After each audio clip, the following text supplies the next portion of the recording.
This story is titled, After My Wife's Birthday, She Cheated on Me with My Cousin, and My Parents Demanded That I Don't Ruin Their New Relationship. So I went and took the diamond bracelet and the car I had given her. Now she cries and asks for another chance. Hi everyone! Before we dive in, a quick favor. If you enjoy content like this, please hit the subscribe button. It's free, supports the channel, and makes sure you never miss out on amazing videos. Alright, let's get started. Alright, so let me just lay it out there because I honestly still can't believe this happened. My wife Jenna just turned 28, and I wanted to make her birthday one she'd never forget. Oh, she definitely won't forget it. But not for the reasons I had in mind. We'd been married for 3 years. Things weren't perfect. What marriage is. But I thought we were solid. I mean, I was the guy who made sure to remember anniversaries, picked up her favorite snacks after work, and planned cute little dates even when I was swamped at work. So, when her birthday was coming up, I figured I'd go all out to show her how much she meant to me. The plan was simple. Surprise dinner with her close friends and family at her favorite Italian spot, a custom cake that matched her favorite flowers, lavender and daisies if you care, and the cherry on top, a diamond bracelet she'd been eyeing for months. It wasn't cheap, but I figured why not? You only turn 28 once, right? So the night kicks off, and everything's going great. Jenna's laughing. Everyone's toasting to her. And I feel like I nailed it. I even had her favorite song queued up for when they brought out the cake. Everyone was having a good time, and I was just happy watching her enjoy herself. But then, somewhere between dinner and the cake, I noticed she was gone. I wasn't immediately worried. She could have been in the bathroom or stepped out to make a call. No big deal. But then 15 minutes passed, then 20. That's when I started looking around. I asked a few people at the table if they'd seen her, but nobody knew where she was. I walked around the restaurant, checking the bar area and the front entrance, but no sign of her. Then I remembered there was a back hallway near the restrooms that led to a storage area. I thought, maybe she needed some air or something, so I headed that way, and that's when everything went straight to hell. As I got closer, I heard voices, low, hushed, and way too close. My stomach dropped, but I kept walking. The voices were coming from the coat closet at the end of the hall. The door wasn't fully shut, and I could see the faint glow of a phone screen through the crack. My brain was screaming at me to turn around, but I didn't. I pushed the door open, and there they were, Jenna and my cousin Tyler. They were all over each other, her hands in his hair, his hands around her waist. The look on their faces when they saw me is something I'll never forget. Jenna's eyes went wide, like a kid caught stealing candy. Tyler froze like he'd seen a ghost.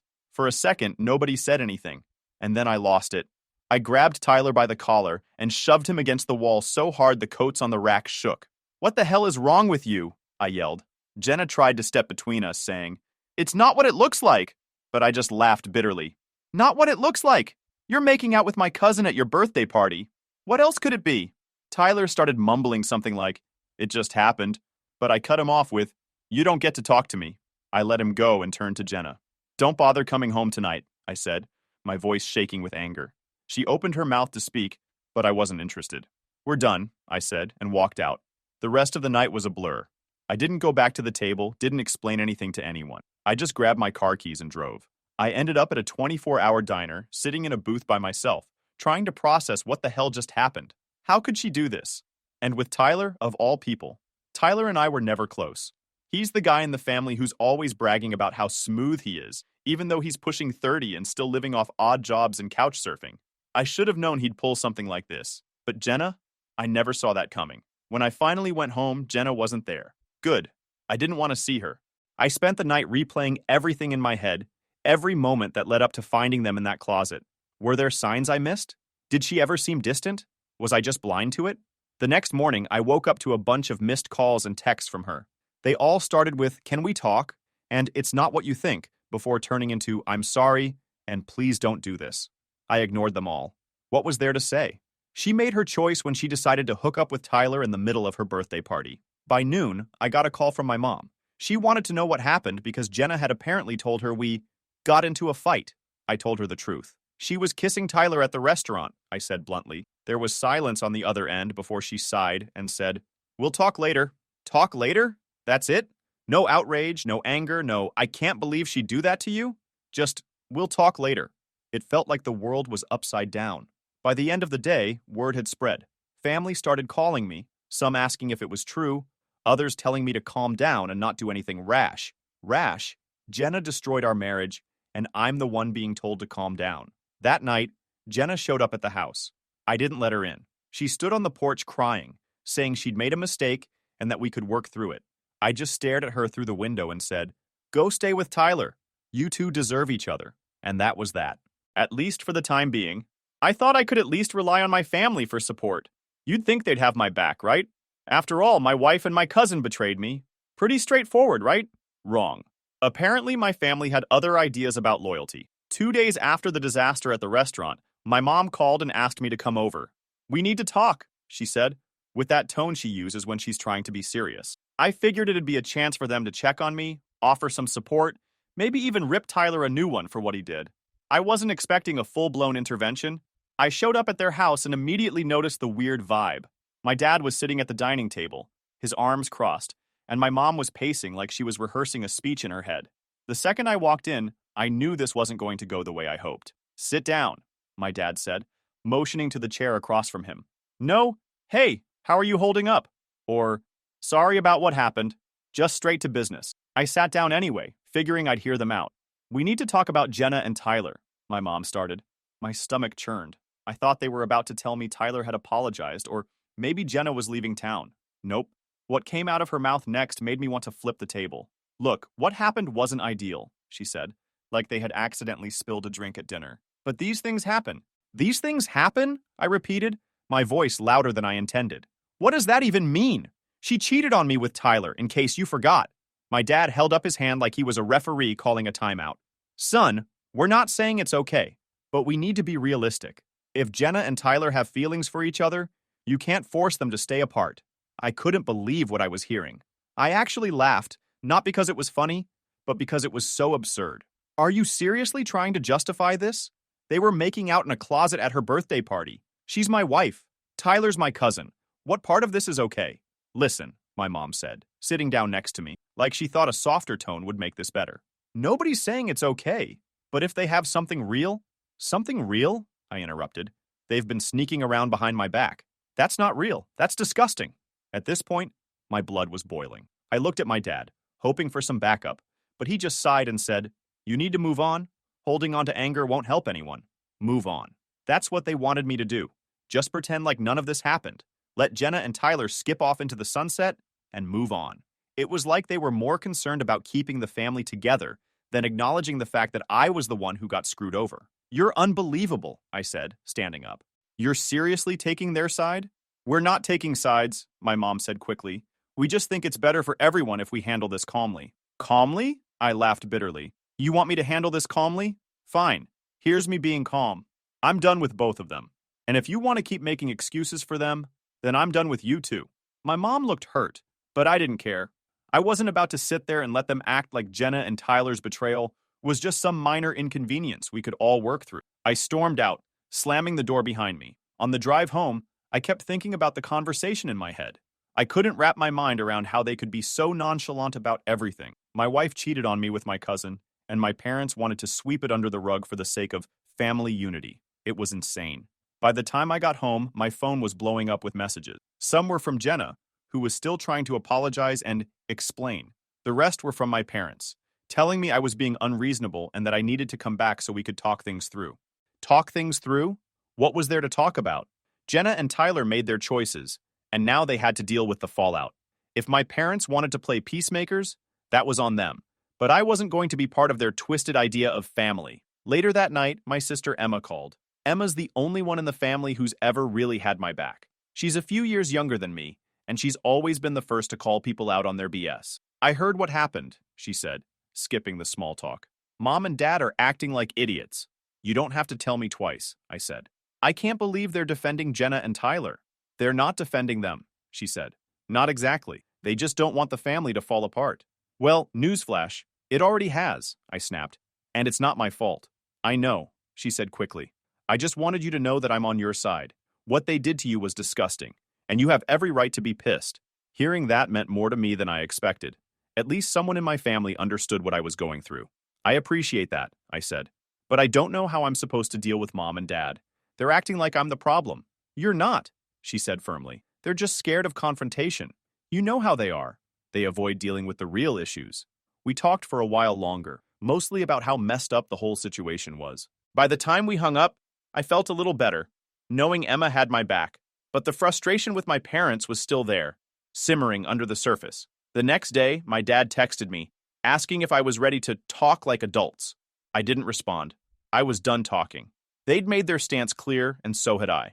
From that point on, I kept my distance. I didn't go over for Sunday dinners, didn't answer their calls, and didn't bother trying to explain myself anymore. If they couldn't see how wrong they were, then that was on them. It's funny how quickly people show their true colors when things go south. I thought my parents would be the first ones to stand by me, but instead, they chose to prioritize the people who stabbed me in the back. I don't know what their endgame is, but I'm not playing along. If they want to defend Jenna and Tyler, they can have them. I'm out. I'll let you know about my next steps soon. Update 1. Alright, here's the next update because honestly, this just keeps getting crazier. After everything that happened with Jenna and Tyler, I was trying my best to move on, or at least keep my head down and not think about it.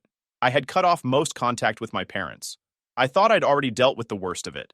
Jenna was out of the house, I wasn't answering her calls, and I was trying to focus on piecing my life back together.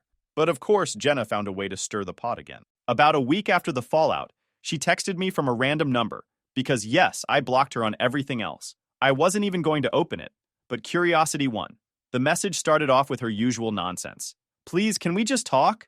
I need to explain. Blah, blah, blah. I was about to delete it when I saw the last part, and I think I should keep the bracelet. It was a gift, after all. The nerve of this woman. She wanted to keep the diamond bracelet I had given her, a bracelet I worked my ass off to afford. After everything she'd done, I couldn't even wrap my head around the entitlement. Let me back up for a second. This wasn't just some random piece of jewelry. That bracelet was expensive. I'd spent months saving up for it, thinking I was doing something special for her. She'd wanted it for ages, and I figured it would be the perfect way to show her how much she meant to me. And now, after cheating on me with my cousin, she thought she deserved to keep it? I didn't respond right away. I needed time to calm down, but the more I thought about it, the angrier I got. There was no way I was letting her walk away with that bracelet like it was some kind of trophy for being the most entitled cheater of the year. So I did some digging. Jenna had moved into a little apartment in the next town over. Probably the best Tyler could afford since, let's face it, the guy's a broke joke. I wasn't planning to show up unannounced, but I knew where she worked. Jenna had been working at a boutique jewelry store downtown for a while, and I figured she might have kept the bracelet in her locker there for safekeeping. The next morning, I stopped by the store under the guise of browsing. I walked in, made some small talk with one of her coworkers, and casually glanced around. Sure enough, there was Jenna at the back of the store, helping a customer. She spotted me almost immediately, and her face turned bright red. "What are you doing here?" she hissed, walking over. "I'm here for the bracelet," I said, keeping my voice calm. "You know, the one I bought for you." She looked like I'd just slapped her. "Are you serious right now?" "It was a gift. It was a gift for my wife," I shot back. "You're not my wife anymore, Jenna. So hand it over." She stammered something about how unfair I was being, but I wasn't interested in hearing her excuses. "You can give it to me now, or I can involve the cops." "Your call," I said. At that point, her manager noticed the commotion and came over. Jenna tried to spin some sob story, but I cut her off. I showed the receipt for the bracelet. Yes, I kept it, because I'm that kind of guy, and explained that it was purchased by me and never gifted under any legal context. The manager, clearly uncomfortable, sided with me. Jenna stormed off to the back of the store, muttering under her breath, and came back with the bracelet in hand. "Here," she snapped, practically throwing it at me. "I hope you're happy." "Oh, I am," I said, pocketing the bracelet. "Thanks for making this easy." I walked out of that store feeling like a weight had been lifted. I wasn't just taking back a piece of jewelry, I was reclaiming my dignity. After that, I took the bracelet straight to a jeweler and sold it. I didn't care about getting full value for it. Just seeing it gone was enough for me. The jeweler gave me cash on the spot, and I used it to treat myself to something I actually wanted: a new laptop and some upgrades for my car. Of course, Jenna wasn't going to let it go without making a fuss. That night, she texted me again. "You're pathetic. You stole my bracelet, and I hope you feel good about yourself." I didn't even bother responding. What could she possibly say to justify keeping it after everything she did? The next day, I got a call from my mom. Apparently, Jenna had called her to complain. "She says you're being spiteful," my mom said. "Spiteful?" I laughed. "She cheated on me with Tyler and thought she could keep the bracelet I bought her." "I don't think so." "Well," my mom started, but I cut her off. "Don't even try to defend her, Mom." She sighed, but didn't push it further. I guess even she got the idea that I'm not backing. The funniest part of the whole thing? Tyler apparently called me later that week, leaving a voicemail about how I needed to grow up and let Jenna have the bracelet. I didn't even bother listening to the whole thing. I just deleted it. If he thought I cared about his opinion, he was even dumber than I gave him credit for. At the end of the day, it wasn't about the money or the bracelet itself, it was about principle. Jenna didn't get to walk away from our marriage with her head held high, acting like she was the victim. Taking back the bracelet was my way of saying, "You don't get to win this time." And let me tell you, it felt damn good. Then there was the car. A little backstory here. Last year, I bought Jenna a sleek red coupe for our anniversary. It wasn't brand new, but it was clean, sporty, and something she'd been hinting about for months. I figured, why not? She was my wife, and I thought she deserved it.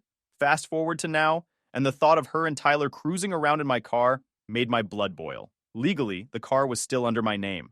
I handled all the payments, insurance, and paperwork. Jenna didn't contribute a dime toward it. When I kicked her out after the birthday fiasco, I didn't think to take the car back right away. Honestly, I was too focused on getting her out of my life. But as time went on and I kept hearing through the grapevine about her and Tyler playing house, it started eating away at me. Why the hell should they get to enjoy something I paid for? The tipping point came when my buddy Eric, who works at a dealership, called me out of nowhere. "Dude," he said, "I think I just saw your car." "What do you mean?" I asked. "This scruffy guy, dark hair, kind of tall, brought it in for maintenance," Eric explained. "He seemed nervous, like he didn't know what he was doing." It didn't take a genius to figure out who he was talking about. Tyler. The nerve of this guy.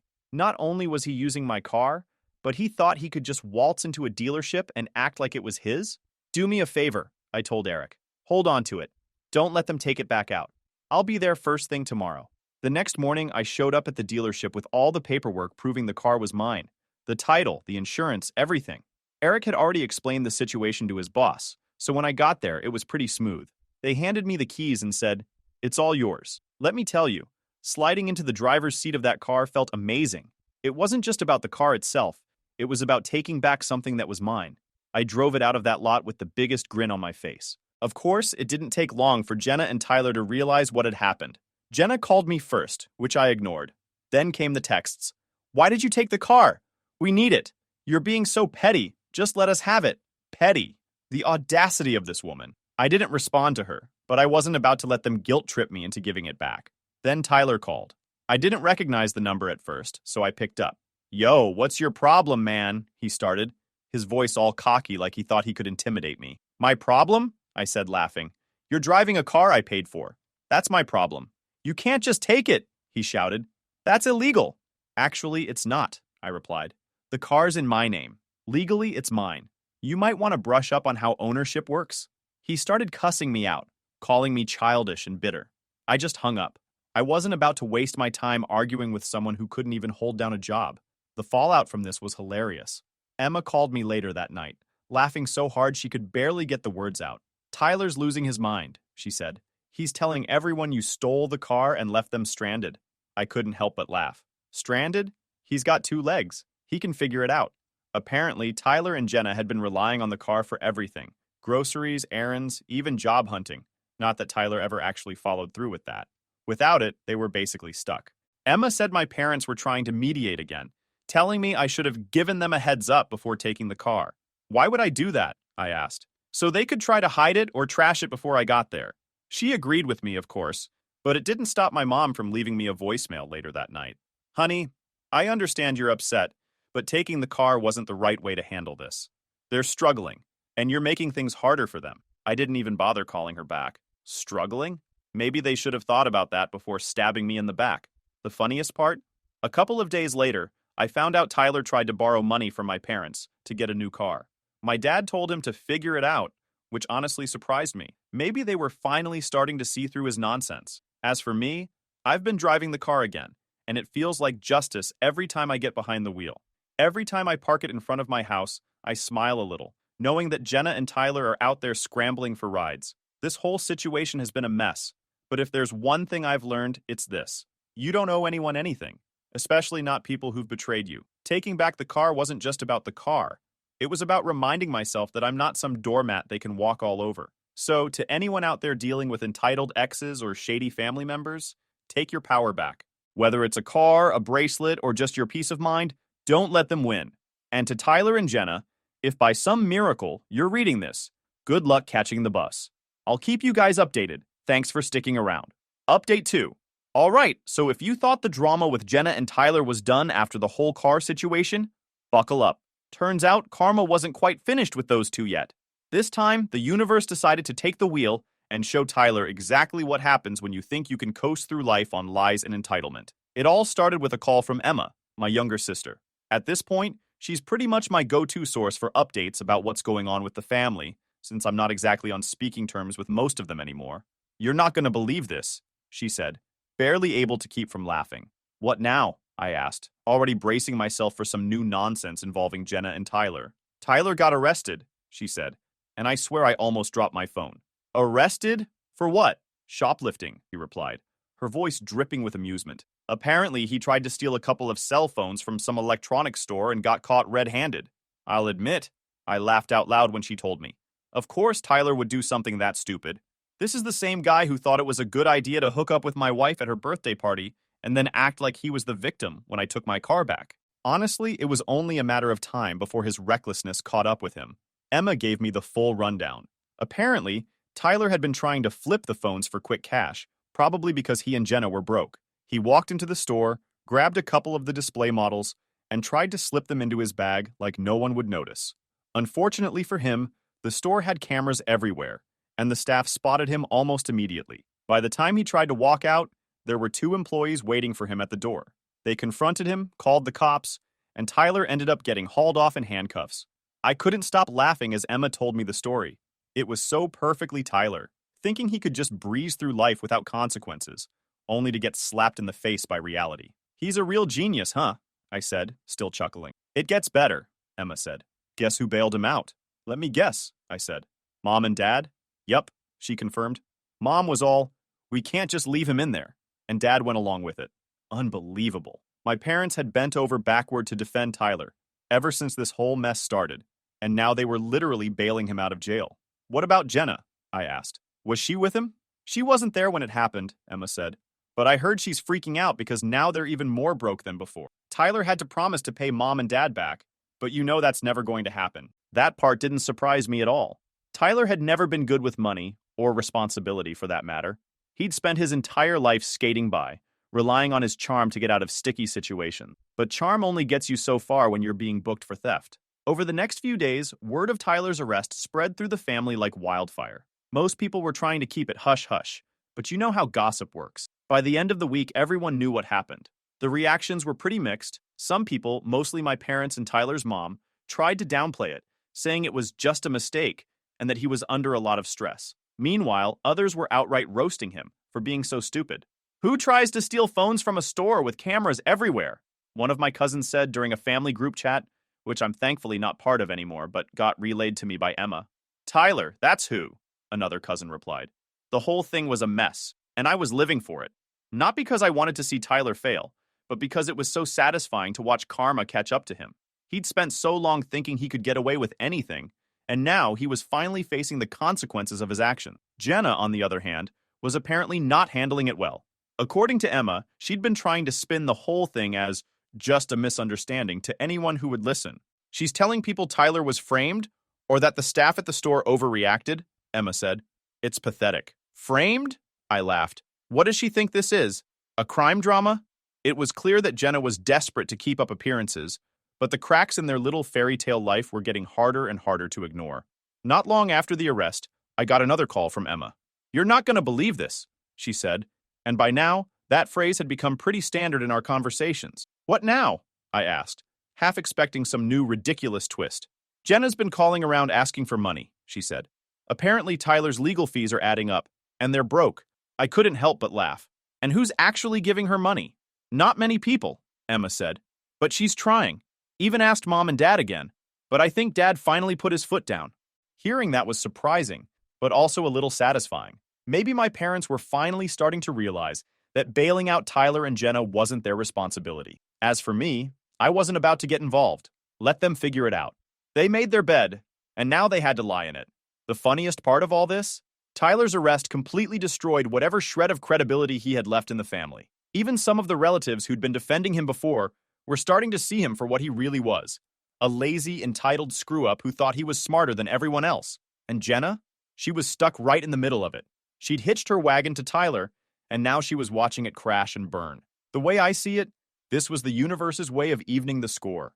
Tyler and Jenna thought they could betray me and walk away unscathed, but life had other plans. Now, they're broke, humiliated, and scrambling to pick up the pieces while I'm out here living my best life. It's funny how things work out sometimes. I'm now busy filing for divorce, but I'll get back to you with how it'll go or if anything else comes up. Update 3.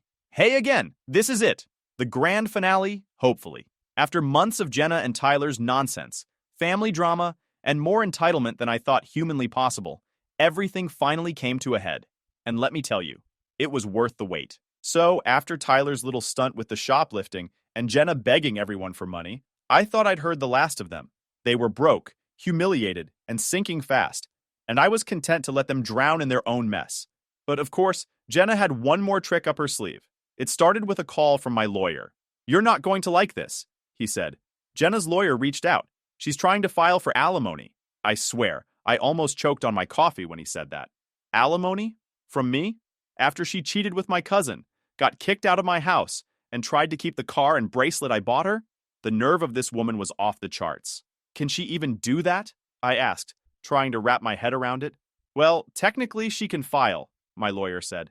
"But given the circumstances, her infidelity, the fact that you have receipts for everything you've contributed to the marriage, and her current living situation, it's unlikely she'd win.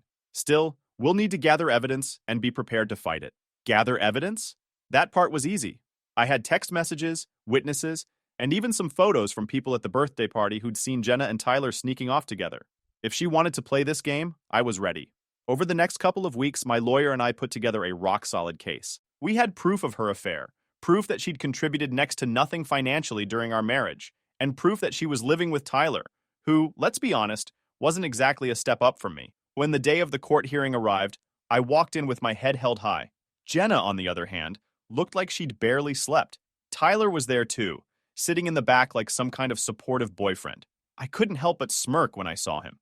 The hearing itself was almost laughable. Jenna's lawyer tried to argue that she'd sacrificed so much during our marriage and deserved financial support to help her get back on her feet. Sacrificed? I said to my lawyer under my breath. What did she sacrifice? Her dignity? When it was my turn to speak, I kept it simple. I laid out the facts. Jenna cheated on me with Tyler, which multiple people could confirm. She didn't contribute financially to the marriage. The car and bracelet she tried to keep were bought and paid for by me. And lastly, she was now living with Tyler, who should have been the one supporting her. The judge didn't seem impressed by her lawyer's arguments. In fact, I'm pretty sure I saw him roll his eyes at one point. By the end of it, Jenna's case fell apart like a house of cards. The judge denied her request for alimony and basically told her to figure out her life without dragging me into it. Walking out of that courtroom felt like winning the Super Bowl. I didn't just win, I crushed her. Jenna didn't even look at me as she left, and Tyler followed behind her like a kicked puppy. But the story doesn't end there. Oh no. The universe decided to throw in one last little gift to make sure the chapter was closed in the most satisfying way possible. A few weeks after the court hearing, Emma called me again. "Jenna and Tyler broke up," she said. "Apparently, their little love story hit the rocks once they realized they couldn't survive on charm and sob stories alone. Tyler couldn't hold down a job, Jenna was fed up with being broke, and the stress of it all finally blew up in their faces." "Do you want to know the best part?" Emma asked, barely able to contain herself. "Hit me," I said. "Jenna tried to move back in with Mom and Dad, and they said no." I was stunned.